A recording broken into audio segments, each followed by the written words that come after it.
I'll never forget the moment my world stopped. I walked into our Seattle home, expecting laughter, but silence greeted me. My heart raced as I called for Sophie, my 8-year-old daughter. Then I saw her, kneeling on the cold kitchen floor, scrubbing with trembling hands, tears streaking her face. My sweet girl, alone, abandoned. My in-laws, Richard and Margaret, were supposed to be caring for her while I was on a work trip in Denver. Instead, they'd left her to clean up a spill, forcing her to scrub the entire floor as punishment. Why? Because they'd taken their real granddaughter, Ava, to Adventureland for a day of fun, leaving Sophie behind like she didn't matter. They told her she wasn't worthy, that Ava was their true family. How could anyone do this to a child? My child? The betrayal cut deeper than I can describe, but it lit a fire in me. I knew then I'd do whatever it took to protect Sophie, to make sure she'd never feel worthless again. This is the story of how I fought for my daughter when no one else would. Where are you watching from?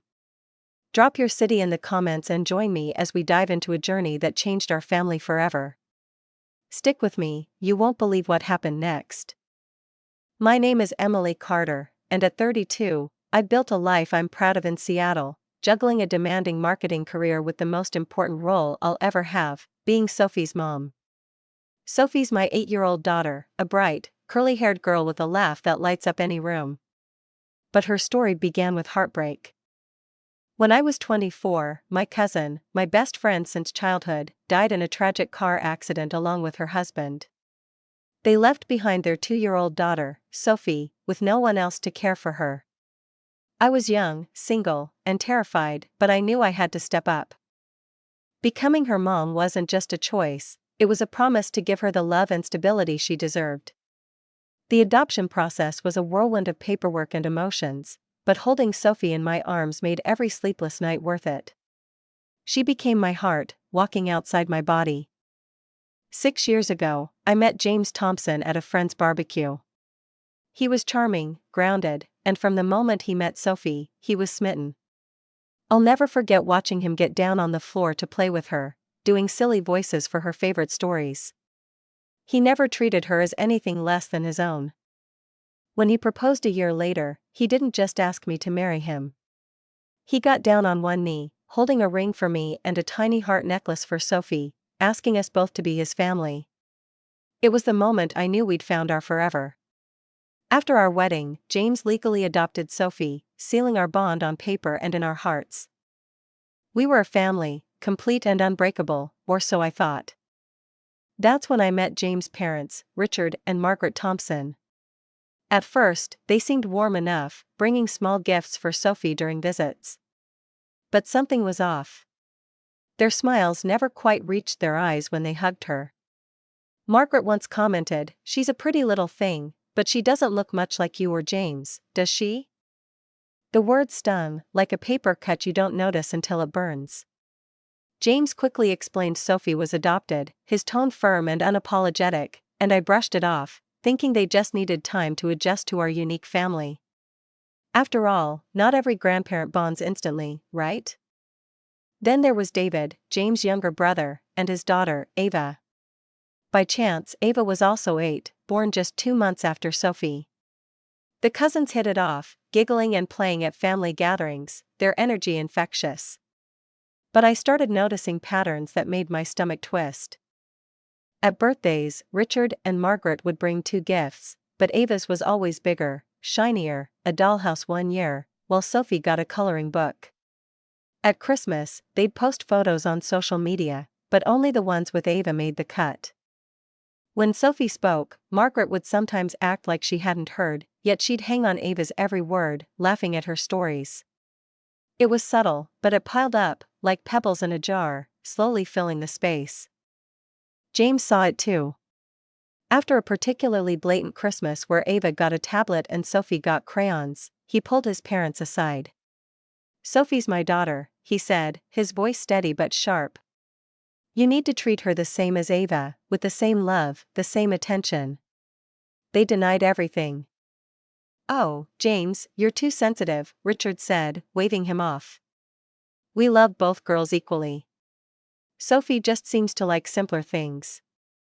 But the favoritism didn't stop. At Easter, they'd hide more eggs for Ava to find. At Thanksgiving, they'd ask Ava about school but never Sophie. Each moment was small, but to Sophie, they were wounds, tiny cuts to her sense of belonging. I remember Sophie's quiet question one night, her voice barely above a whisper, "Why doesn't Grandma Margaret bake cookies with me like she does with Ava?" My heart sank. I had no good answer, so I hugged her tight and promised we'd bake together instead. James and I tried to compensate, creating special traditions just for our little family. Movie nights, pancake Sundays, anything to make Sophie feel loved. James was incredible, always validating her feelings while trying to keep peace with his parents. "They're from a different generation," he'd say, hope in his voice. "They'll come around."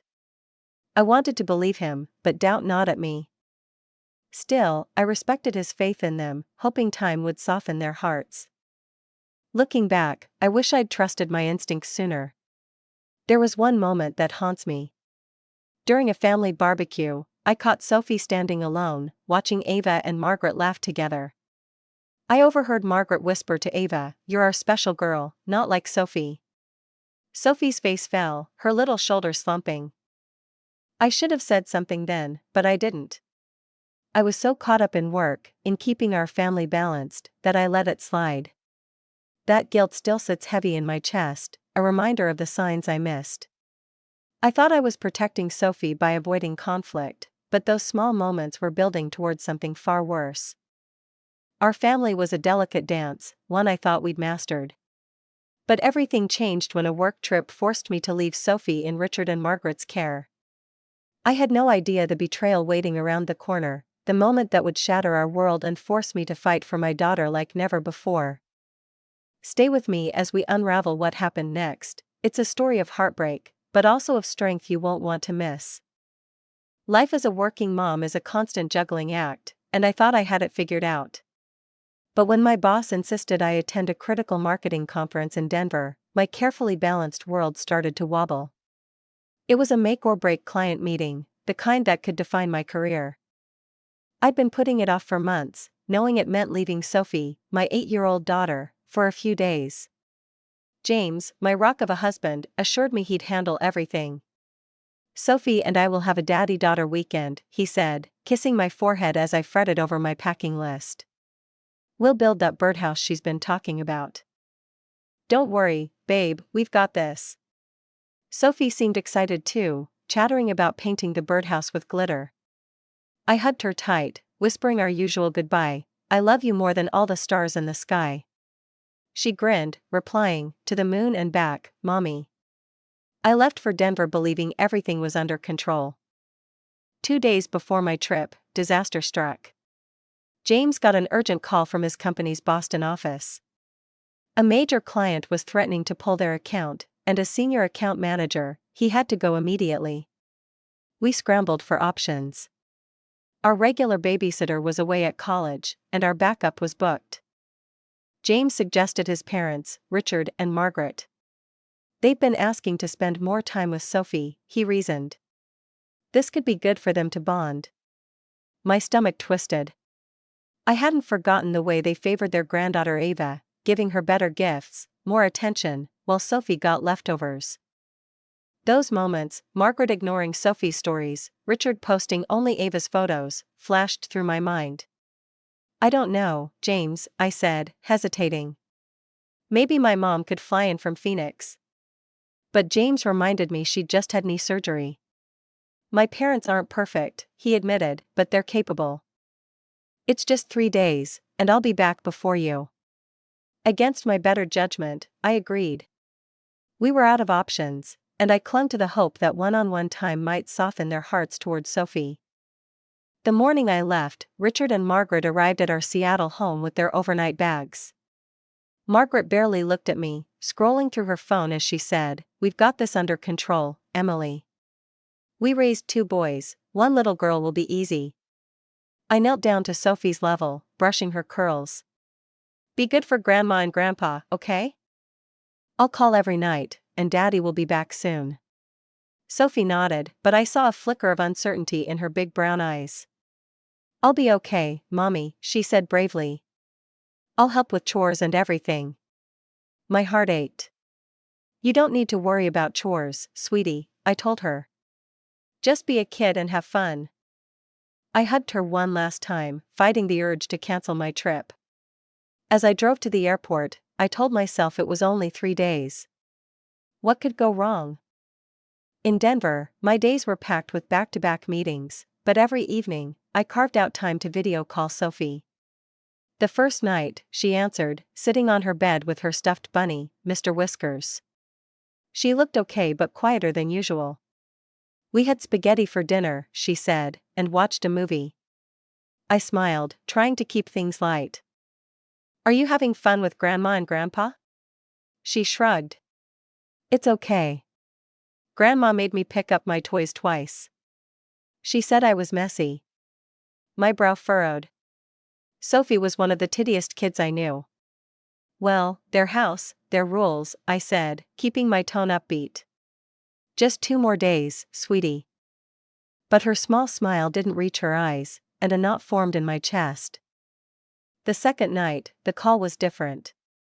Richard answered instead of Sophie. She's finishing dinner, he said curtly. She'll call you back. But the call never came. I tried again before bed, and this time Margaret picked up, her voice sharp.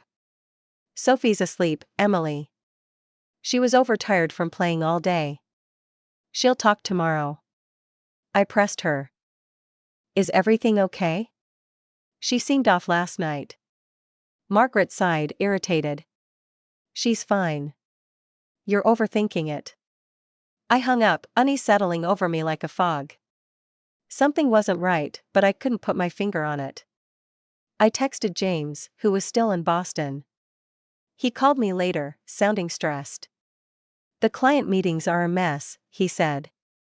My parents are fine with staying an extra day. I'll be back the day after tomorrow. I tried to shake off my worry, telling myself I was just being a nervous mom. That night, I barely slept, replaying Sophie's subdued voice, Margaret's dismissive tone. I kept checking my phone, hoping for a message from Sophie, but nothing came. During breaks in Denver, I found myself pacing, my mind racing with what-ifs. Then, during one call, Sophie answered, but Margaret was hovering nearby. Mommy, Sophie whispered, her voice barely audible, Grandma says I'm not as good as Ava. Before I could respond, Margaret snatched the phone. Time for bed, Sophie, she snapped, and the screen went black. My heart pounded. What was happening to my little girl? I called back, but it went to voicemail. Panic clawed at me, but I was stuck in Denver, hundreds of miles away. The next day, a miracle happened, or maybe it was fate. The client we'd been courting signed the deal early, canceling our final 2 meetings.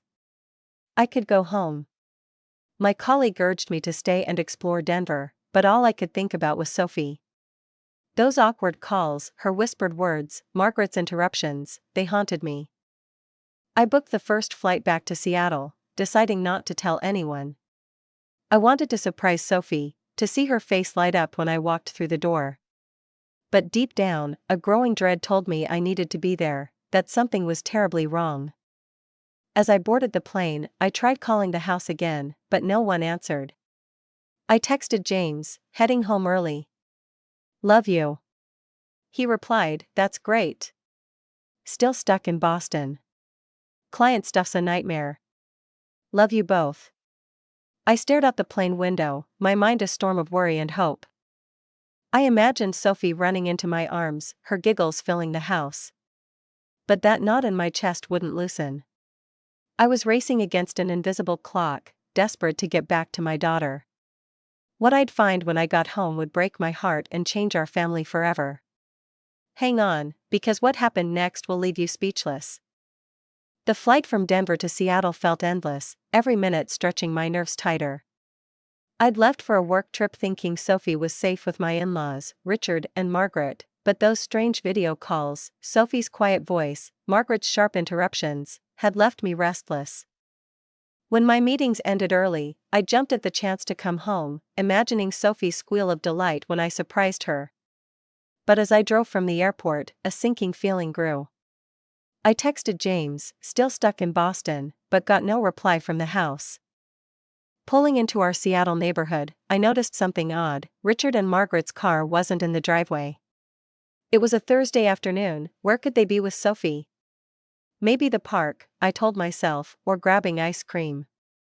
But the knot in my chest tightened, whispering that something was wrong. I parked and dragged my suitcase to the front door, calling out, "Sophie? Anyone home?" The house was eerily quiet, the kind of silence that makes your skin prickle. I dropped my bags and moved through the living room, my voice growing urgent. "Sophie, where are you?" No answer. The dining room showed signs of a rushed lunch, crumbs on the table, a half-empty glass of water. Then I saw her favorite stuffed bunny, Mr. Whiskers, lying on the floor. Sophie never left him behind. My heart pounded as I called again, the echo of my voice mocking me. Then, from the kitchen, I heard it, a faint sniffle, followed by the rhythmic scrub of a brush. I rushed toward the sound, my pulse thundering in my ears.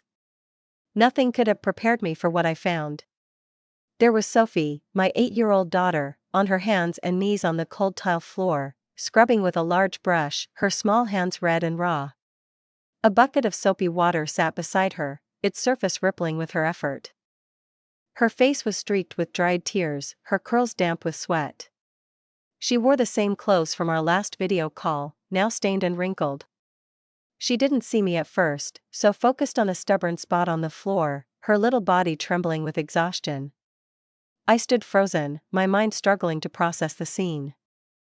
This was my daughter, my heart, reduced to this. "Sophie," I whispered, my voice barely audible. She startled, the brush clattering to the floor as she turned. For a split second, fear flashed in her eyes, fear of me, her own mother, before recognition dawned. "Mommy?"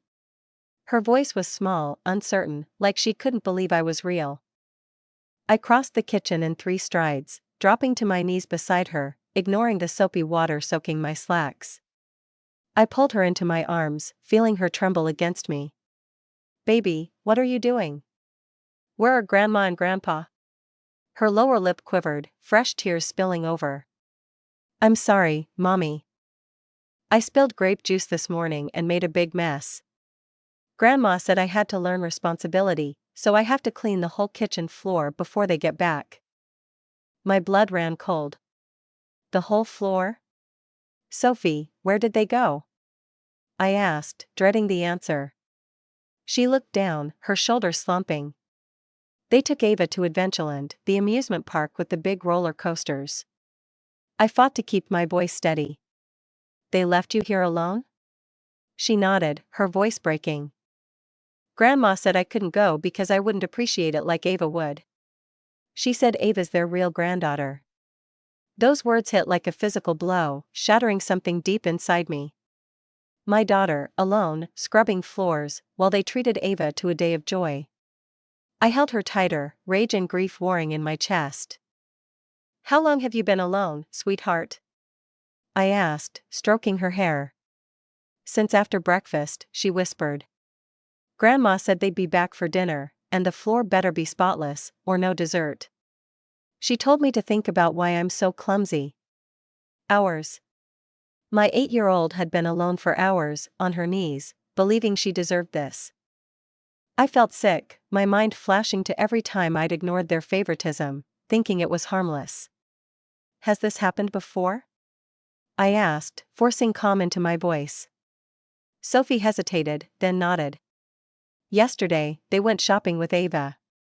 They said I whined too much, so I had to stay home. I was scared, Mommy." I closed my eyes, fighting tears of fury. "What else happened while I was gone? You can tell me anything." Her story poured out in broken pieces. Margaret gave Ava new toys while Sophie watched. Sophie was made to do chores, dishes, dusting, while Ava played. Margaret's voice echoed in my mind, sharp and cruel. "You're lucky anyone took you in, Sophie. You could have ended up in an orphanage." Sophie repeated it matter-of-factly, as if she believed it. Each word was a dagger, carving into my heart. My daughter thought she was unwanted, unworthy, because of them. I rocked her gently, my voice firm despite the storm inside. Listen to me, Sophie Elizabeth Carter Thompson. You are not lucky we took you in. We're the lucky ones. Every day, I thank the stars I get to be your mom. You're the most precious person in my life, and I'm so sorry this happened. Her eyes searched mine. You're not mad about the juice? Of course not, I said, brushing back her curls. Accidents happen. No one should make you clean a whole floor, and they should never have left you alone. That was wrong, Sophie, not you. I helped her stand, noticing the angry red marks on her knees, her hands pruned from the cleaning solution. She looked so small, so exhausted, and yet she'd kept going, trying to please them. I led her to the bathroom to wash her hands and face, my mind racing. Margaret's words, real granddaughter, played on repeat, fueling a fire in me. I'd trusted them, and they'd betrayed us. As I applied lotion to Sophie's chapped hands, she asked, "Am I in trouble with Grandma when they come back?" I knelt to her level, my voice steady. "No, baby. You're not in trouble with anyone. But Grandma and Grandpa are in big trouble with me." We went for ice cream at her favorite shop, a small act to bring back her smile. As she licked her rainbow sherbet, I studied her, thinner, with dark circles under her eyes. "Tell me everything from the last 3 days," I said gently.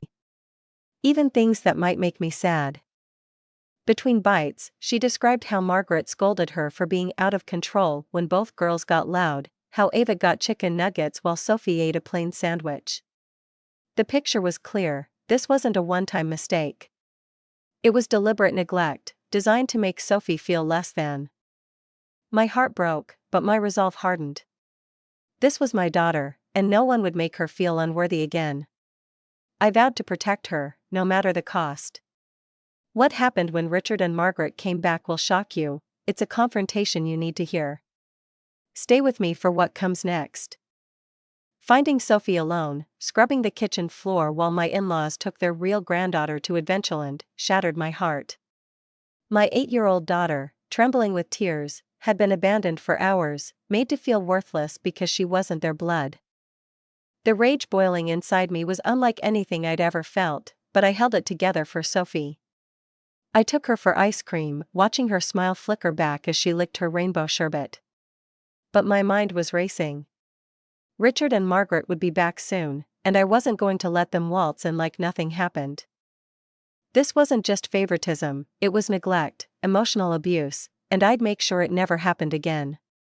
As we returned to our Seattle home, I tucked Sophie into her room with her stuffed bunny, Mr. Whiskers, promising to call her down later. "Are you sure you're not mad at me, Mommy?" she asked, her voice small.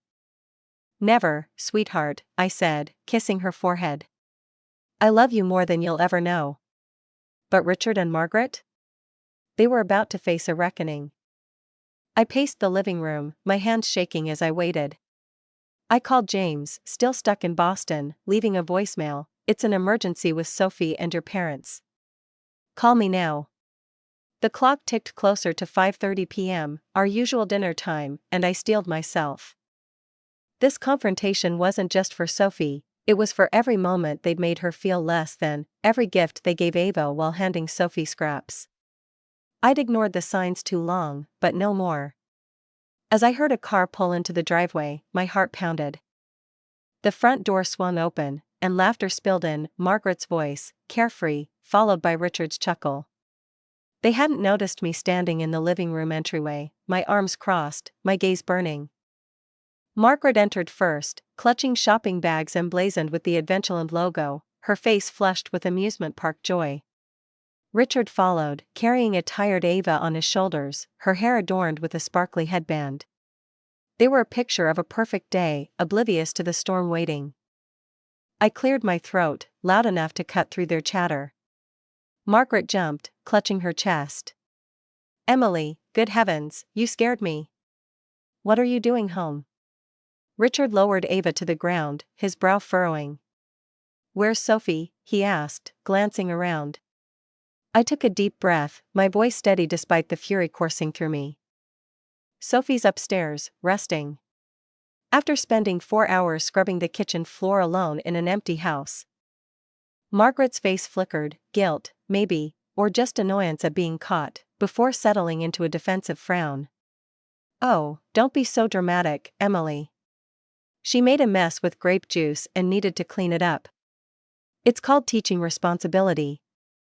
My jaw tightened. Responsibility? I repeated her word, letting it hang in the air. "You call leaving an 8-year-old alone for hours while you take Ava to Adventureland teaching responsibility?" Richard stepped forward, setting down his bags, his tone conciliatory. "Now, Emily, it wasn't like that. Sophie was difficult this morning, throwing a tantrum about the juice. She needed some quiet time to think about her behavior." I couldn't believe their audacity. "A tantrum?" I said, my voice rising.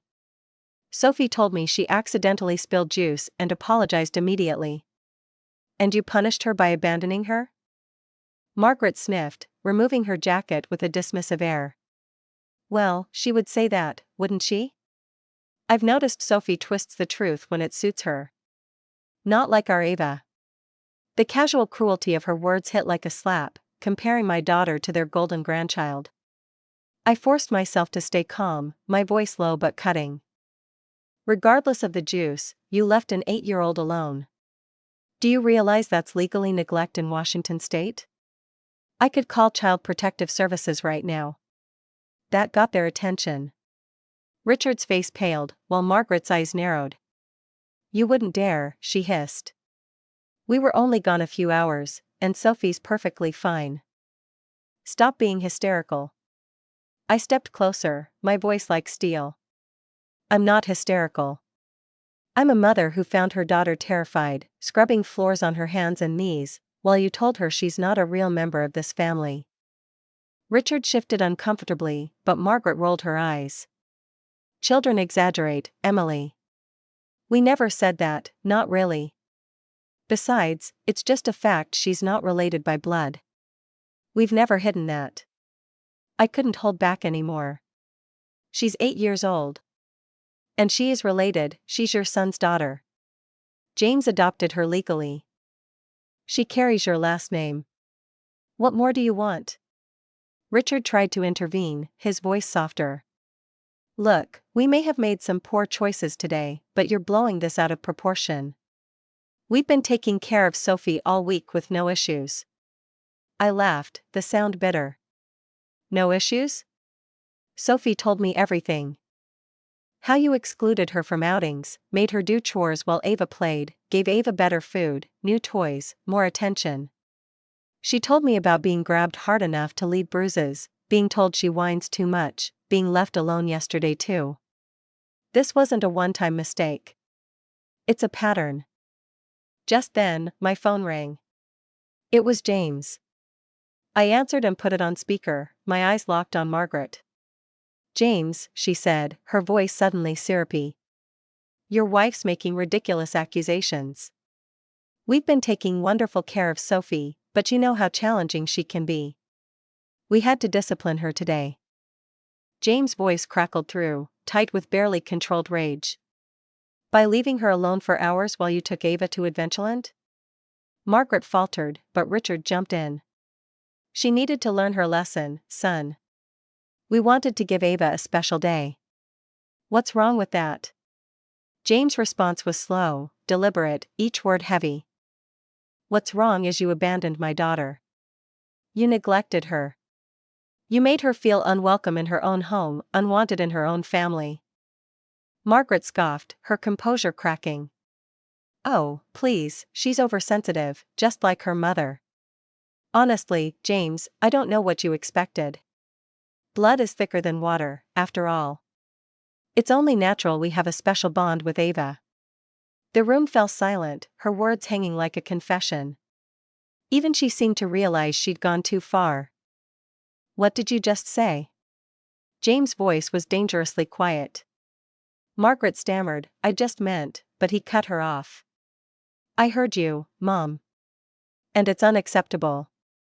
Sophie is my daughter, not my stepdaughter, not my adopted daughter, my daughter. If you can't treat her with the same love as Ava, you don't deserve to be in her life. I took over, my voice calm but resolute. Here's what's happening. You're packing your things and leaving our house tonight. Hotel, your home, I don't care. But you're not staying here, and you will not have unsupervised access to Sophie again. Margaret sputtered, "This is absurd." Richard looked torn, glancing between his wife and the phone. "Son, let's calm down and talk rationally. We made a mistake, but cutting us off from our granddaughter is extreme." I shook my head. It's not just today. It's every comment, every comparison, every time you've made Sophie feel less than. It's her believing she deserves to be treated worse because she's not a real Thompson. That stops now. James added, his voice firm through the phone. I'm on a flight in an hour. By the time I get home, you're gone. We'll talk about supervised visits later, after Sophie's had time to heal. Ava, who'd been quiet, suddenly spoke up, her voice small. Is Sophie okay? Can I see her? Her innocent question cut through the tension, highlighting the absurdity of the adult's behavior. I knelt to her level. Sophie's okay, Ava, but she's resting. This isn't about you, you didn't do anything wrong. Margaret seized the moment, her voice rising. See what you're doing? You're driving a wedge between the cousins, breaking this family. I stood, my gaze unflinching. No, you did that when you decided one grandchild was worth more than the other. Margaret grabbed her purse, snapping, "This is ridiculous. Come on, Richard, we don't have to stand here and be insulted." Richard hesitated. Can we at least say goodbye to Sophie? I shook my head. Not tonight. She's been through enough. She'll call when she's ready. Margaret huffed dramatically. Fine, but this isn't over. We'll talk to James without your influence. I smiled, unfazed. Go ahead. He heard everything, and he stands with me and Sophie 100%. As they gathered their things, Margaret turned to me, her voice venomous. You know, Emily, we always thought James could do better. Now we know we were right. The barb was meant to sting, but I met her gaze. Funny, I was just thinking Sophie deserves better grandparents. They left in a storm of slammed doors and screeching tires, taking a confused Ava with them.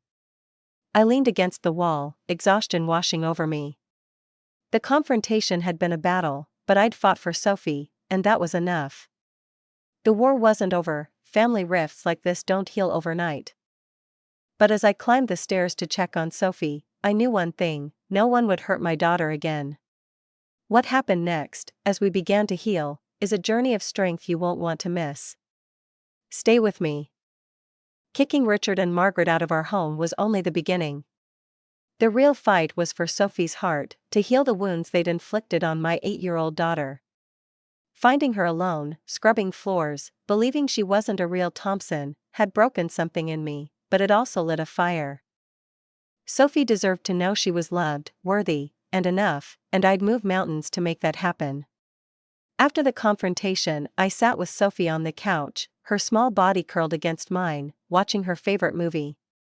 Grandma and Grandpa made bad choices, I told her gently.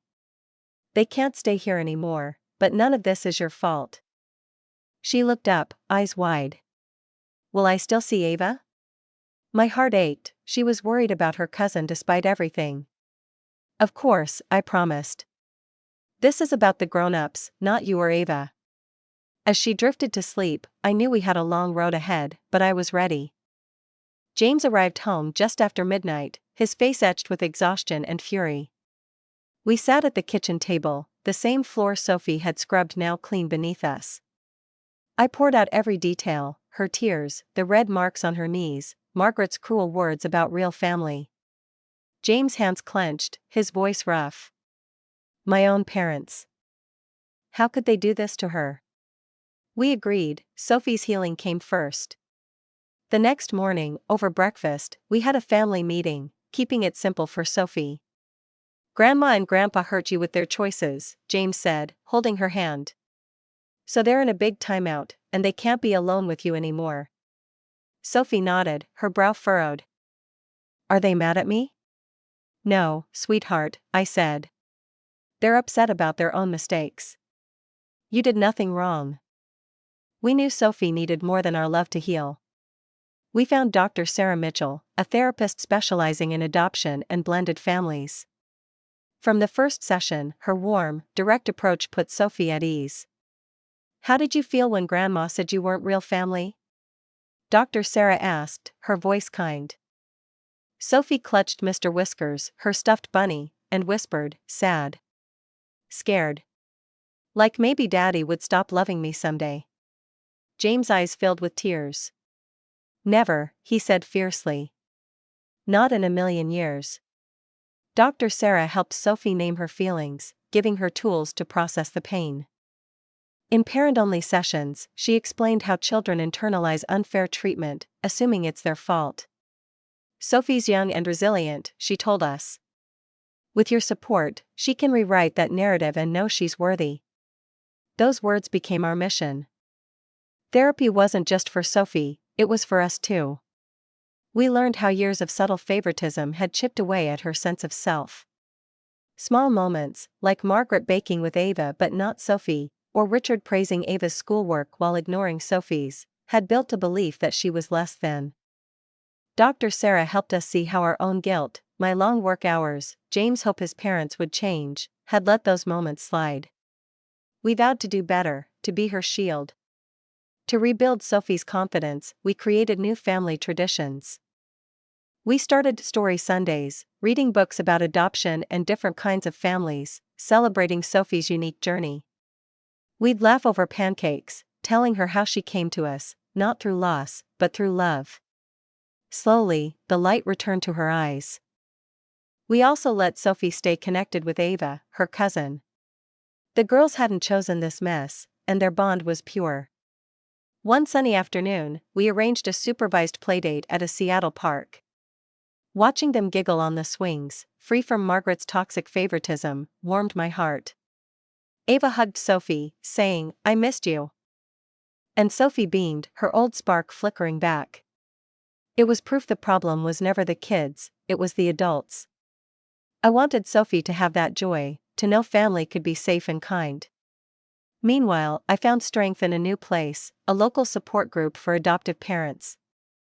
Meeting others who'd faced similar challenges, family rejection, kids feeling other, gave me perspective. Their stories of resilience fueled my resolve. One mom shared how she cut off her in-laws for similar favoritism, and I felt less alone. That community became my lifeline, reminding me I wasn't just fighting for Sophie, but for every child who'd been made to feel less than. Supervised visits with Richard and Margaret started cautiously. We set strict boundaries, no unsupervised contact, no comments about blood or family. The first visit was tense, at a neutral coffee shop. Sophie clung to my hand, wary, while Margaret tried to act like nothing had happened, offering Sophie a cookie. We missed you, she said, but Sophie just nodded, her trust broken. Richard was quieter, asking about her school play, but the warmth was forced. James and I stayed close, watching every move. Dr. Sarah had suggested Margaret start therapy to unpack her outdated views on family, and she'd reluctantly agreed. I didn't trust her change yet, but it was a start. Sophie needed to see adults take accountability, even if it was slow. Those visits weren't easy. Sophie was hesitant, her once open heart guarded. But Dr. Sarah worked with her to express those feelings. I felt like Grandma didn't want me, she admitted in one session, drawing a picture of herself alone. Like I wasn't good enough. My throat tightened, but Dr. Sarah guided her to reframe it, you are enough, Sophie. Their choices were wrong, not you. At home, we reinforced that message. We'd lie on her bed, staring at glow-in-the-dark stars on her ceiling, and I'd say, you're my brightest star, Sophie. No one can dim that. She'd smile, small but real, and I'd see her healing, piece by piece. James and I grew stronger too. The betrayal had tested us, but it also solidified our partnership. Late at night, after Sophie was asleep, we'd talk about the future. I never thought I'd have to protect her from my own parents, James said, his voice heavy. But I'll do it every day if I have to. We agreed to keep the boundaries firm, no matter how much his family pushed back. Richard and Margaret had called, leaving voicemails full of excuses, but James held his ground. This isn't about punishment, he told me. It's about Sophie's safety. That clarity gave us purpose, a united front for our daughter. Sophie's progress was our greatest reward. One day, she came home from school with a drawing of our family, me, James, her, and even Mr. Whiskers, all smiling under a rainbow. "This is us," she said proudly. "My real family." Tears stung my eyes. She was reclaiming her place, her worth. Therapy, love, and time were working their magic. But healing wasn't linear. Some nights, Sophie would ask, "Will Grandma ever like me?" I'd hug her tight, saying, "You don't need her to like you to know you're amazing. But we'll keep working on it, together." Those moments reminded me why we fought so hard. As we rebuilt, something unexpected happened, a moment that gave us hope for real change. It wasn't perfect, but it showed us a path forward, one we never saw coming. What happened at that pivotal lunch with Richard and Margaret will surprise you. Stick with me, because the next part of our journey is about redemption, accountability, and the power of love. Healing Sophie's heart after the betrayal by my in-laws, Richard and Margaret, was our priority, but it wasn't easy. Therapy, new family traditions, and a supportive community helped my 8-year-old daughter start to shine again. Yet, the scars from being left alone to scrub floors while they took Ava, their real granddaughter, to Adventureland lingered. Supervised visits with Richard and Margaret were tense, their attempts at connection met with Sophie's guarded heart. James and I held firm, ensuring Sophie's safety above all. We never expected a moment of real change, but sometimes, hope comes when you least expect it. About 4 months after that awful day, we agreed to a supervised lunch at a neutral Seattle restaurant. It was meant to be another cautious step, but what happened there shifted our family's path in ways I couldn't have imagined. The restaurant buzzed with chatter, but our table felt like a tightrope. Sophie sat close to me, clutching her stuffed bunny, Mr. Whiskers, while James stayed vigilant across from Richard and Margaret. Ava, bubbly as ever, chattered about school, unaware of the undercurrent. Margaret was her usual self at first, offering Sophie a forced smile and a house school that felt more like obligation than interest. Richard tried harder, asking about Sophie's art projects, but the air was heavy. I watched Sophie's small nods, her eyes darting to me for reassurance. She was trying, but trust was a fragile thing, and they'd broken it. I wondered if we'd ever move beyond this stalemate, if Sophie would ever feel safe with them again. Then, something shifted. James stepped away to take a work call, and I took Sophie to the restroom. When we returned, Margaret was unusually quiet, picking at her salad, her face tight with something I couldn't read. Richard glanced at her, then at Sophie, as if urging her to speak. Ava, sitting next to Sophie, broke the silence first. "Grandma, you made Sophie sad before," she said, her voice clear and innocent. "You should say sorry." The table froze. Margaret's fork stopped midair, her eyes widening. I held my breath, ready to intervene, but Ava's words hung there, pure and unfiltered, a child's truth cutting through years of denial. Sophie looked at Ava, then at Margaret, her small face a mix of hope and fear. Margaret set her fork down, her hands trembling slightly. She looked at Sophie, really looked at her, maybe for the first time. "Sophie," she said, her voice wavering, "I owe you an apology. What we did, was wrong. Very wrong. I should never have left you alone that day. And I should never have said those hurtful things about you not being family."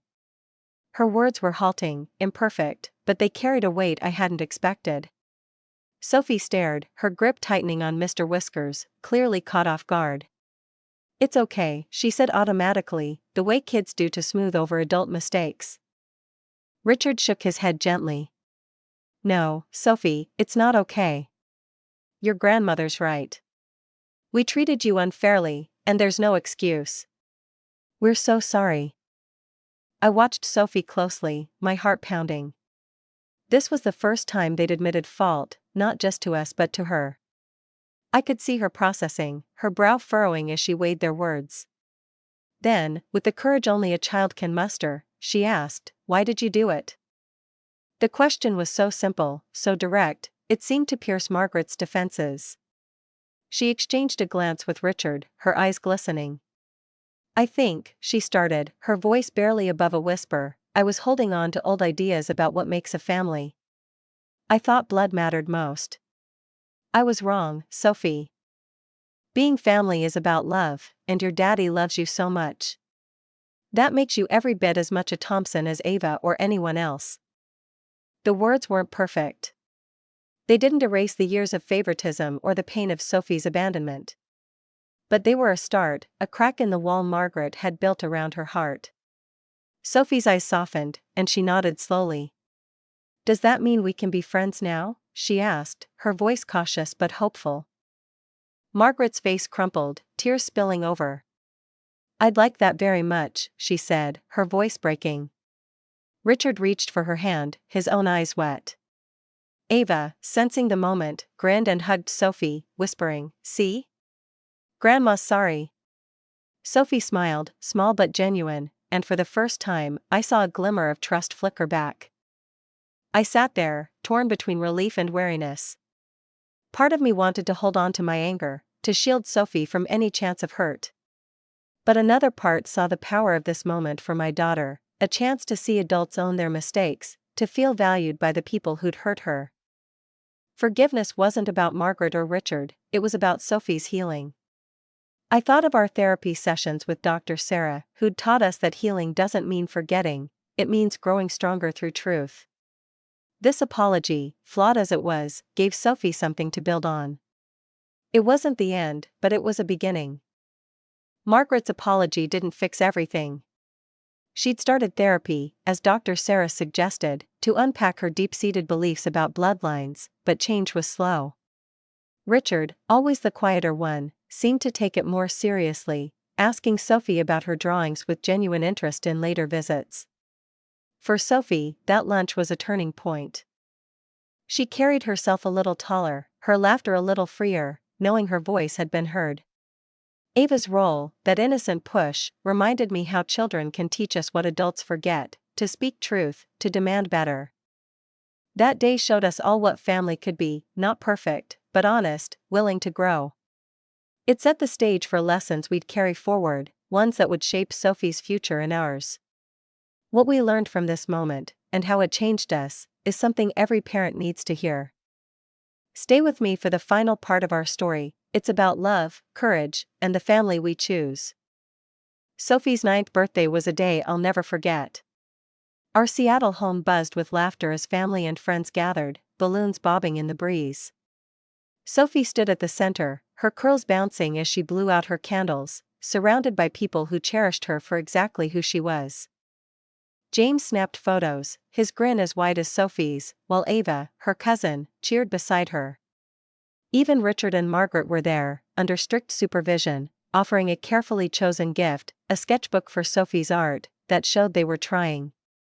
Watching Sophie beam, I saw a girl who'd faced heartbreak but was finding her light again. That day, a year after finding her scrubbing floors alone, abandoned by my in-laws for their real granddaughter, Ava, I knew we'd fought the right fight. The journey was painful, but it forged a stronger family, one built on love, not blood. Looking back, I realize how close I came to losing Sophie, not physically, but to the shadows of self-doubt that Richard and Margaret's cruelty planted. When I found her on that kitchen floor, tears streaking her face, believing she wasn't a real Thompson, my world cracked. But from that pain came clarity: no one gets to dim my daughter's worth. James and I stood united, banning his parents from unsupervised contact, enrolling Sophie in therapy with Dr. Sarah Mitchell, and building traditions that celebrated her unique story. Therapy helped Sophie voice her fears, like worrying James might stop loving her. It helped us see how years of favoritism had made her feel less than. But love, time, and truth rewrote that story. Sophie's laughter, once subdued, now fills our home. Her drawings, once of a lonely girl, now burst with rainbows and family. This journey taught us lessons I wish no parent had to learn through trauma, but they're lessons every parent needs. First, trust your instincts. When I sensed something off during those video calls, with Sophie's quiet voice and Margaret's sharp interruptions, I should have acted sooner. If family dynamics feel wrong, dig deeper, your child's heart depends on it.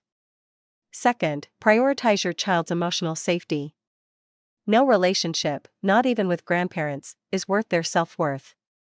Cutting off Richard and Margaret was hard, but Sophie's healing was worth every tear. Third, seek support. Therapy gave Sophie tools to rebuild her confidence, and my adoptive parents' support group gave me strength. You're not alone, there's a community out there to lift you up. These lessons aren't just for parents. They're for anyone who's ever felt pressured to accept unfair treatment for the sake of family harmony. I used to think keeping the peace meant ignoring Margaret's snubs or Richard's silence, but peace at the cost of my daughter's happiness was no peace at all. Standing up for Sophie meant hard choices, confronting my in-laws, setting boundaries, facing family backlash. But every step was worth it. Sophie now knows she's loved, protected, and enough. She carries herself with a quiet strength, her eyes bright with the certainty that she belongs. That's the gift we gave her, not just as parents, but as warriors for her heart. Our story doesn't end with perfection. Richard and Margaret are still learning, their visits supervised, their change slow. But Sophie's thriving, her bond with Ava stronger than ever, free from toxic favoritism. James and I are stronger too, our love forged in the fire of protecting our daughter. We've learned that family isn't about blood or biology, it's about choice, commitment, and unwavering support.